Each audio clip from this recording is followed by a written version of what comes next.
right now, most of the world, when they look at the economy and their world, do they have a great deal of excitement or foreboding? What would you say? Most of the world. No questions, foreboding. If you had to give this a season we're in right now, an economic season for most of the world, would you say it's spring, where things are just starting to grow? Summer, where you're not quite where you want to be and you're a little annoyed because it's a hot summer, you want more? Fall, where everybody's reaping like crazy? Or winter, where you're working your ass off and it doesn't seem to be paying off fully? Which season would you say the majority of the world thinks they're in? Quick. Which one? Winter. And winter, I love the way you guys say winter. Winter. Winter is the most powerful season you could possibly start a business or make any money in. And I'm not saying that because I'm positive, because if you know anything about me personally, that's not where I come from. I'm not the positive thinker that you may have seen. People say imagery of me in a seminar because I believe in the power of energy. Because without energy, nothing gets done. Lots of people know what to do, but they don't do what they know. Lots of reasons. Fear is one of them. Not know what to do is another one. But the biggest one is energy. So they see people with energy in my rooms because I believe you want to make this thing more like a rock concert, because people get bored when they're just sitting on their tail learning. So what I really believe is we need energy, but I'm here to tell you, I'm not here to come by today and say to you, it's all positive. Let's go to our garden and let's chant, there's no weeds, there's no weeds, there's no weeds. I'm here to say there's lots of weeds. Here's where they are. Let's pull those suckers out so we have the garden we want. Who's with me on this? Say aye. I'm not a believer in positive thinking. I'm a believer in intelligence. And intelligence says that if you and I are going to succeed in this environment, if you've come to a seminar like this, and you're looking for ways to maximize your growth in your business, in your life, in your finances, then you got to understand what's really going on and not kid yourself. And so if you look around, I think there's 3 keys to being a leader. There are mandates to leadership. Very simple, but you might jot them down and think about these as you listen to all the speakers this weekend or the next day or so, because it's really going to determine what happens. Because many of you come to an event like this and you're going to get excited. You're going to learn some strategies. You're going to learn some tools, some insights. And how many of you came here because you want to make some more money? I'm just curious. How many came for that as a primary reason? Say aye. How many came because you already have a business you want to take to another level? I'm curious. Say aye. How many of you don't have a vehicle? You came here looking for a way to make some money. Let me see your hand. Say aye. Most of you already have a vehicle. Good. How many of you came because you just want to improve the aspects of your life, something you want to enjoy more, experience more? Say aye. Well, we're going to cover all those. This morning, we're going to start with you. We're going to start with you because if you own a business, if you're going to be an investor, what's going to determine your success or failure is not going to be other people. It's going to be you as the leader. Ultimately, the chokehold on any business, 80% of it is the psychology of the leader. The owner or leader determines it. Financial wealth does not come from mechanics. I coach one of the top financial traders on the face of the earth. He's been my client for literally 2 decades, 20 years. He pays me $1 million a year to coach him. He emails me every day his measurements. I see him only 3-4 times a year for an hour. I get $1 million plus a piece of the upside. I don't tell you that to impress you. I tell you because it impresses me. Not bad for 4 hours work, but I've helped him for 20 years where he literally made more money than any human being in history in 1987 in a single day. Literally made more money than anybody made in a day, which in those days was $500 million in a day. Today, that's like $500 billion with inflation. But it was more money in 1987 when the American stock market had its biggest drop in a single day percentage-wise, still strongest, worst day percentage-wise. He called the market accurately, hour by hour, a week in advance, and made $500 million in a day. Now, you can't live on that, but it's a good start, get you going. Here's the problem. He lost money for the next 2 years. He brought me in, and for 20 years, he's made money every single year for 20 years. 2008, when most hedge funds were losing 30, 40, 50, some of them 80%, he made 28% upside that year. Unbelievable. So I know a little bit about markets. I'm not just Mr. Positive Thinking. I've been studying everything about him. George Soros, who made $1 billion in a day, who outdid my friend later on in the UK on their black day, he turned that around as well. So I'm here to tell you, I know there are elements you can take advantage of, and the people that know winter is the best season are the people that take advantage, not because they're positive, because they're smart. But in order for you to do that, you need 3 things. First, you got to see things as they are, but not worse than it is. Are you with me on this? Because when you talk to the most Aussies today, let me just explain something to you.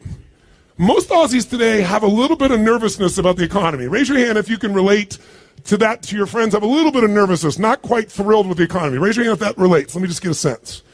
How many know Aussies think it's the best economy it could ever be? Okay, 3 people on drugs. Good, very good. Here's the truth. There's a little nervousness because of Europe, obviously. Nervousness because China's still growing, but maybe not as fast. Big piece here. Nervousness because, oh my God, we got a few little taxes coming in here now, right? Carbon tax. But interest rates are down 2% in just, the last 6, 8, 10, 12 months. Pretty nice. But there's this nervousness. Here's what you got to know. If you're freaking nervous here, you better not leave Australia. Because there are 7 billion people on the planet, and they all freaking wish they lived in Australia. You're in the best position of any country in the world. That's not to say there aren't challenges. Your real estate market here is definitely inflated to a mass level, and you haven't had a big correction. There are things that are going to occur here. But you got to see it as it is, but not worse than it is, or you're not going to act out of fear. How many follow what I'm talking about here? Say I. And why do most people make it worse than it is? You tell me. Why do most people make it worse than it? Say, oh, you can't even believe. Why even try? The whole economy is just going to tank anyway. Why do people come up with this stuff? Because they're so afraid to what? What's the word no one likes to say? Let's hear it. They're so afraid to fail.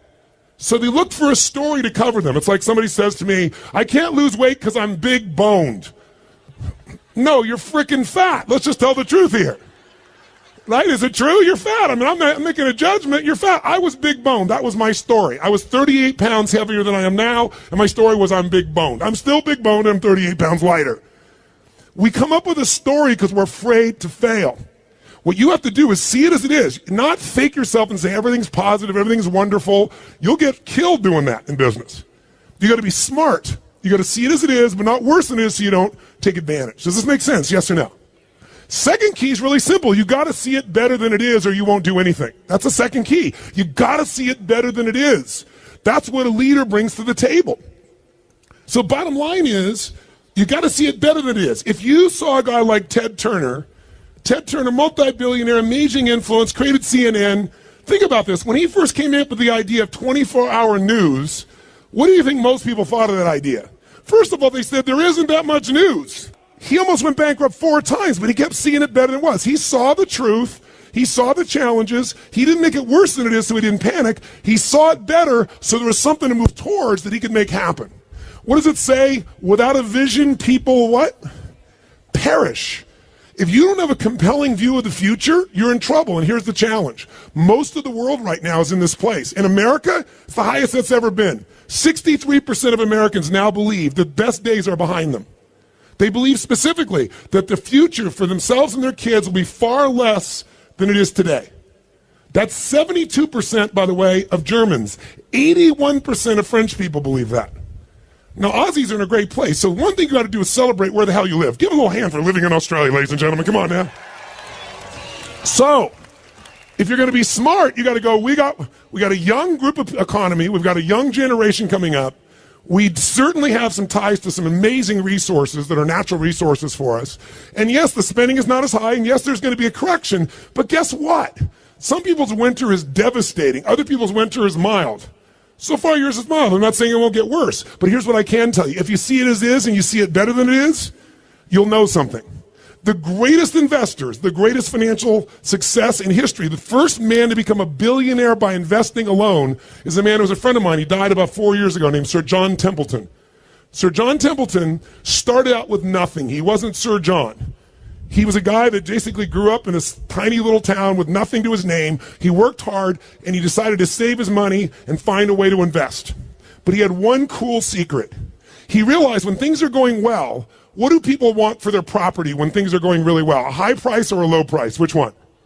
High price. When things are going well, do they want a high price or a low price for their shares? Which one? High price. When things are going unhappy, when things are terrible, when things are going well, people think it's going to go well forever. When they think it's going bad, they think it's going to go bad for how long? Forever. When things are going really poor, what does that guy want for his shares or his home? A high price or whatever he can get? Which one? Whatever he can get. So his mindset was really simple. I'm going to make all my money, write this down, during times of maximum pessimism. I'll make all my money during times of maximum pessimism. If you can, when everybody else is freaking out, seeing it worse than it is, you can see how it really is, not kid yourself, not just be positive, but see it better than it is and see where the advantage is. And you can do the third step I left out, which is once you see it better than it is, you got to make it that way. You got to come up with a strategy and action plan to make it that way. If you can do those three things, you can take advantage. And he did it. I'll tell you how he did it. When Hitler invaded Europe, when he actually invaded Poland, this guy took $10,000, $5,000 he saved and $5,000 he borrowed, which back in those days was a huge sum of money. And he went out and bought every stock he could get his hands on that was under $2 on the New York Stock Exchange, including companies that many people thought would go bankrupt. He just bought them across the board. $10,000. Now, by the way, that was one of the worst winter moments of maximum pessimism because everybody went, oh my God, Hitler's now storming Europe. We tried to appease him. It's not working. He's going to take, and countries are dropping. Everybody thinks the bad things are going to go on forever. Here's what we all know about seasons. Winter does not last forever, does it? What always follows winter, my friends? What? Springtime. A new opportunity is always there. But when you're in winter, you think it's forever. And so everybody's freaking out, so share prices went through the floor. So what he got for $10,000 was worth its weight in gold. And by the way, 5 years later when the war was over, what happened to shares of stocks? What happened as the company started to rebuild? Exploded back up. That $10,000 investment made him a billionaire over the course of 2 decades. He didn't stop there. Where would be the worst place to think of investing after World War II, would you think? Where was the country most destroyed? Even more than Germany. Which country? Japan. It had radioactive places. Guess how much they want for land that's radioactive? Literally, he bought things for pennies on the dollar. And if you remember, in the late 80s, who was the country that was dominating the economies around the world? It was Japan. And guess what he did? Sold it all right there at the peak when everybody there thought it was going so great. He always made money in terms of times of maximum pessimism. So what I'm here to say to you today is this. This morning, I want to work with you as a leader. I want to give you some strategies and tools that you can use to immediately shift your psychology, because that's going to be 80% of your wealth building. 20% is going to be mechanics of how to do it.